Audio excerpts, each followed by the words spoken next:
A special thank you to each of our subscribers who make this channel possible. Here's today's story.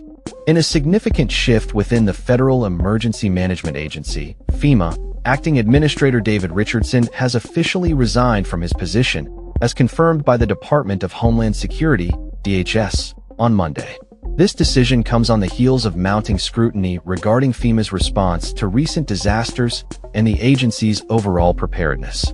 Richardson, who had been at the helm since May 8, 2025, was appointed following the abrupt dismissal of his predecessor, Cameron Hamilton, by DHS Secretary Kristi Noem. Hamilton's termination came just a day after he publicly stated that FEMA should not be disbanded, a stance that contradicted President Donald Trump's suggestions to downsize the agency. During his brief tenure, Richardson also oversaw the Countering Weapons of Mass Destruction Office, though it remains unclear if he will continue in that capacity following his resignation. In a statement, the DHS expressed gratitude for Richardson's service, highlighting his leadership during the 2025 hurricane season, which included delivering substantial funding to various states such as North Carolina, Texas, and Florida. However, Richardson's time as acting administrator was marked by significant criticism, particularly in light of FEMA's response to the devastating floods in Texas this past July, which resulted in over 130 fatalities.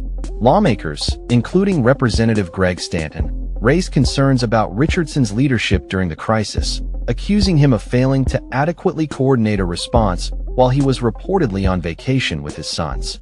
Richardson defended his actions, claiming he was in constant communication with state officials and the White House, despite being criticized for his inaccessibility during the emergency. Moreover, his comments during an all-hands meeting, where he allegedly expressed ignorance about the start of hurricane season, raised eyebrows among emergency management professionals. As Richardson steps down, FEMA Chief of Staff Karen Evans is set to take over as acting administrator on December 1st. This transition occurs alongside an anticipated report from the FEMA Review Council, which is expected to provide recommendations for restructuring the agency amidst ongoing debates about its future under the current administration.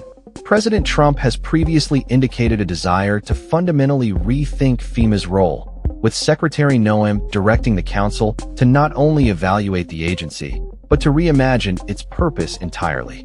As the political landscape surrounding disaster management continues to evolve, the implications of Richardson's resignation and the incoming leadership will undoubtedly shape FEMA's approach to future crises. That's all for this story. We upload videos every day covering many different subjects, so hit that subscribe button to stay informed. Thanks for watching.